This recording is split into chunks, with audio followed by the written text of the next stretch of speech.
araw na hindi ko inisip na sana marating na natin yung future na pinangarap nating dalawa. A future with no goodbyes. And in that future, Joy, you have a home in me.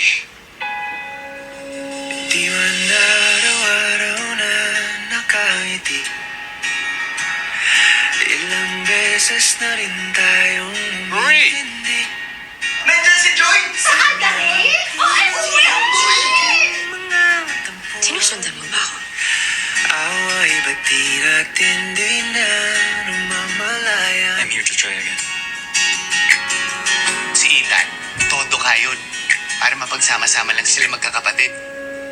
I'm not asking. I'm just saying. Hindi naman siguro masamang humingi ng isa pang chance.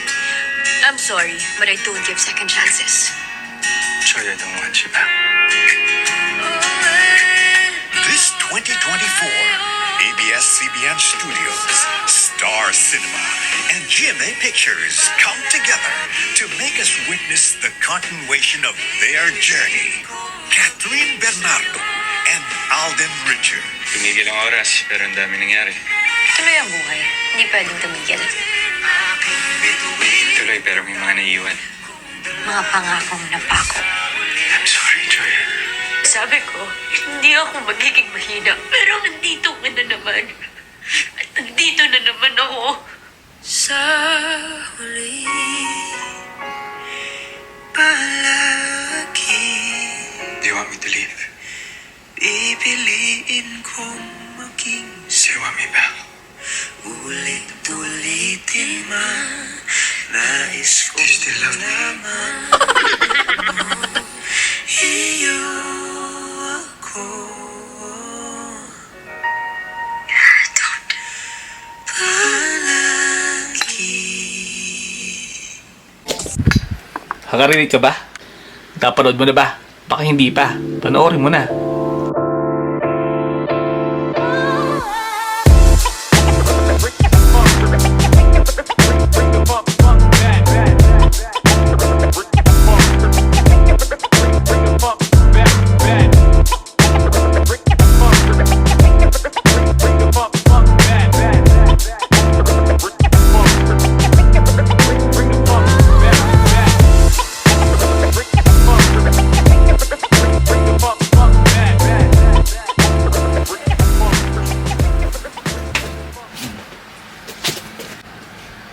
Alam nyo mga sir, nakakatuwa yung pelikula na yon.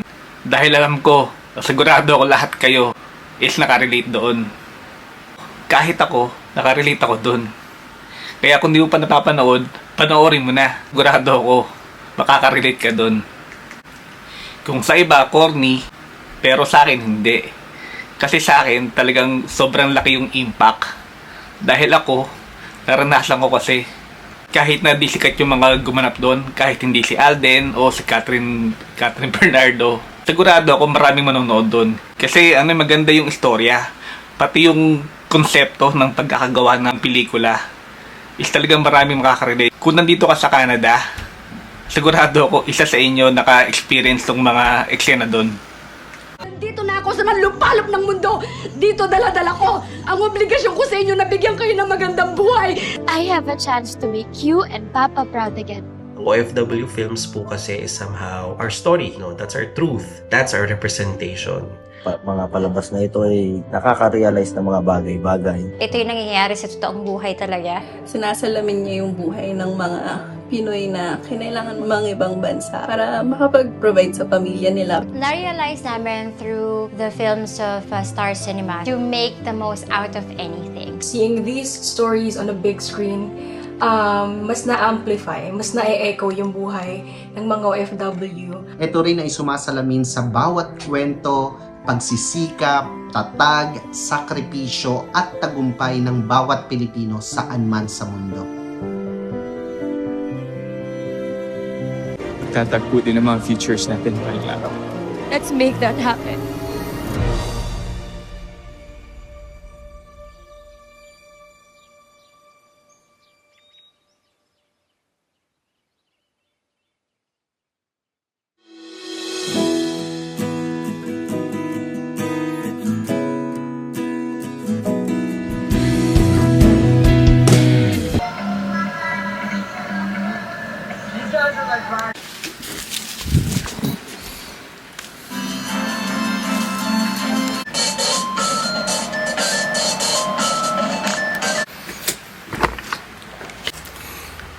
hanga lang ako dun sa director, dun sa mga staff, dun sa mga writer, sa mga researcher, kasi talagang nag-research sila dito sa Canada o sa buhay dito sa Canada, kung ano yung mga nangyayari o kung ano talaga yung nagiging trabaho ng mga tao dito o yung mga nagsisimula na kahit na nag-aral ka pa ng kung masteral ka sa Pinas, kasi talagang magsisimula ka dito sa umpisa. Although may mga ibang sector ng trabaho na kahit na di ka na mag-aral or mag-take ng course, nakukuha mo dito yung trabaho. Tulad ng kasamahan ko, na pagdating nila rito is nakuha niya yung trabaho na gusto niya o kung yung experience niya. Pero di lahat, pero yung karamihan talaga na kailangan mo talaga magsimula sa baba.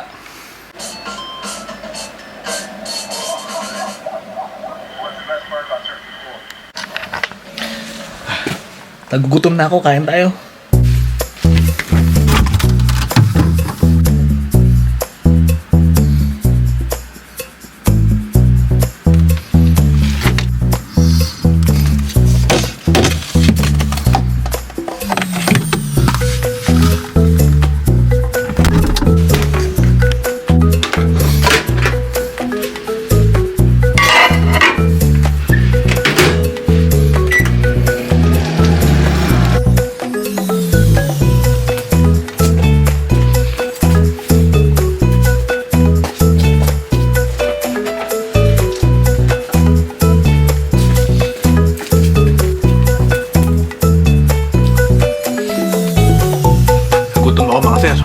Nakakatuwa lang mga sir yung pelikula na yun o yung palabas na yun, kasi di ko talaga akalain na ganun yung magiging impact niya sa akin.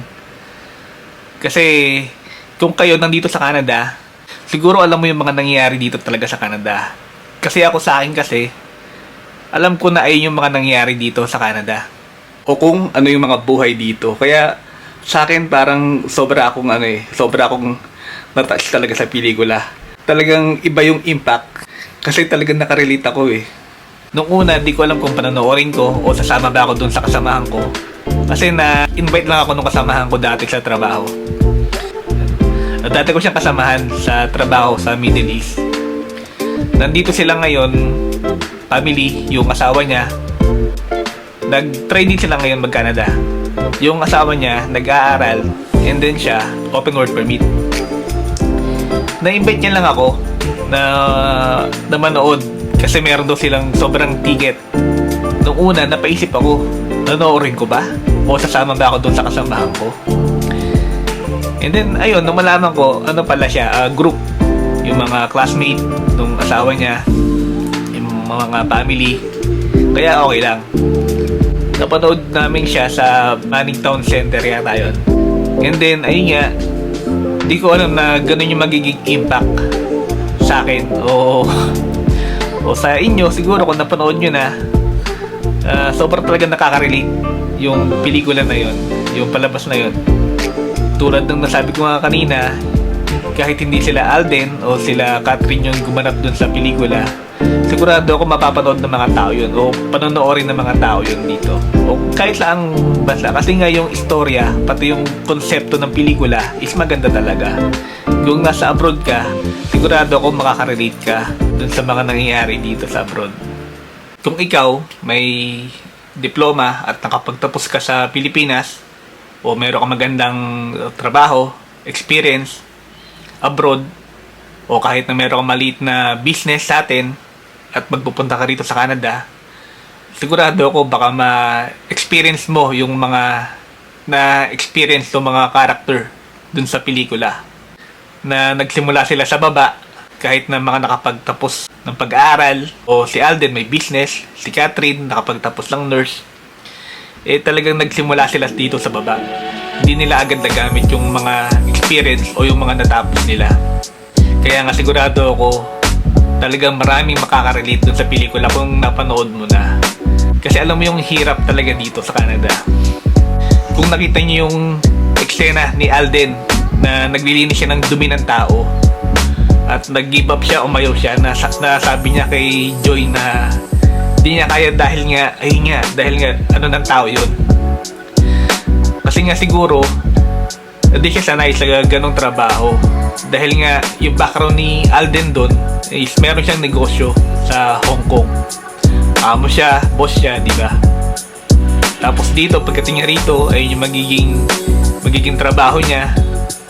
Kaya talagang sobra siyang nanibago. Meron siguro mga ibang trabaho o mga job category, job sector na pag dumating ka rito sa Canada, di mo na kailangan mag-take ng school or ng courses. Pero siguro ilan lang, di lahat. Kaya maswerte ka pag nandun ka sa job category na ganun.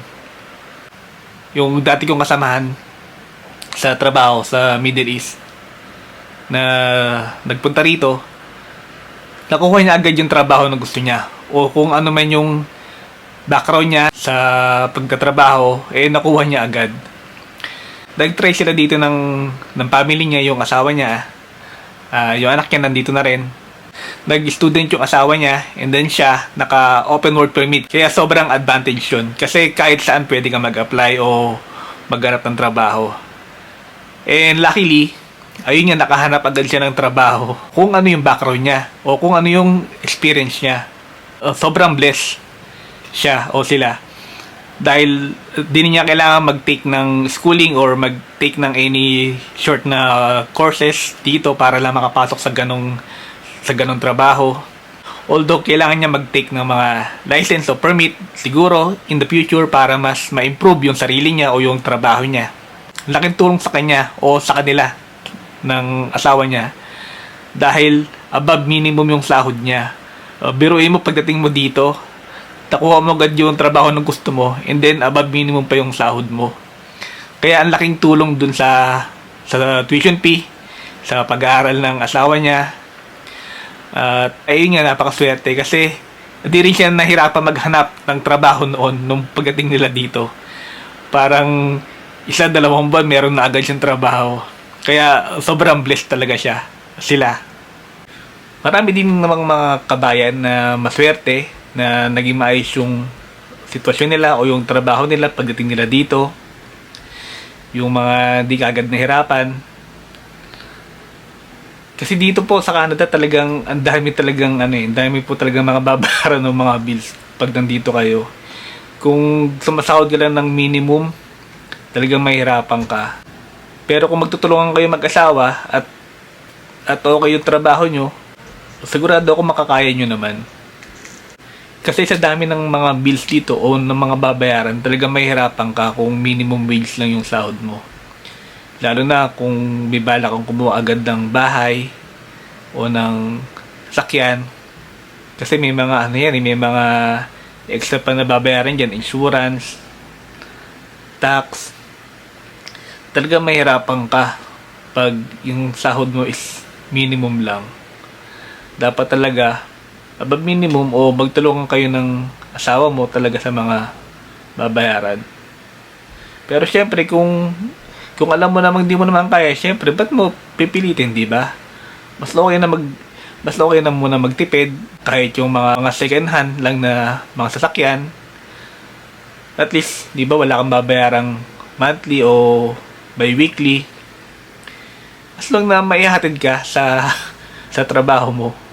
Tapos yung insurance nun, sigurado ako mababa pa. Kasi pag bago yung sasakyan mo, sigurado ako mas malaki din yung babayaran mo na insurance.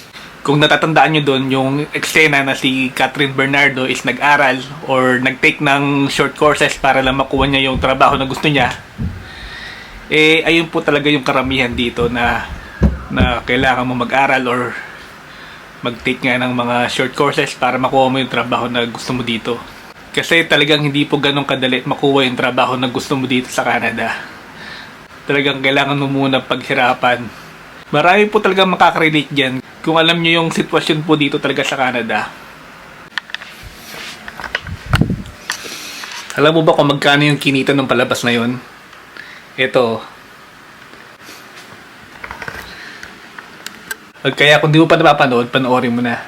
Siguro magbago man uli o lumuwag dito sa Canada. Siguro mga 3 to 4 years from now. Kung sakaling maramdaman uli nila yung naramdaman nila noon na kailangan nila ng mga temporary foreign worker and ng mga magmamigrate dito sa Canada. para mapunan yung mga trabaho na dapat sana na kailangan nila. Kaya kung mag-migrate ka rito o balak mo magpunta rito sa Canada, pag-isipan mo muna, pag-aralan mo mabuti, mag-research ka, kasi mas lalo ngayon medyo magulo yung immigration ngayon dito sa Canada. Ang dami kasing mga bagong policy o pabago-bago. Kahit naman noon pa, pabago-bago na yung mga policy. Di nga lang tulad ngayon na medyo naging stricto sila sa mga bagong policy dito. Kaya kung ako sa'yo, pag-isipan mo muna maigi bago ako magpunta dito sa Canada. Ingat.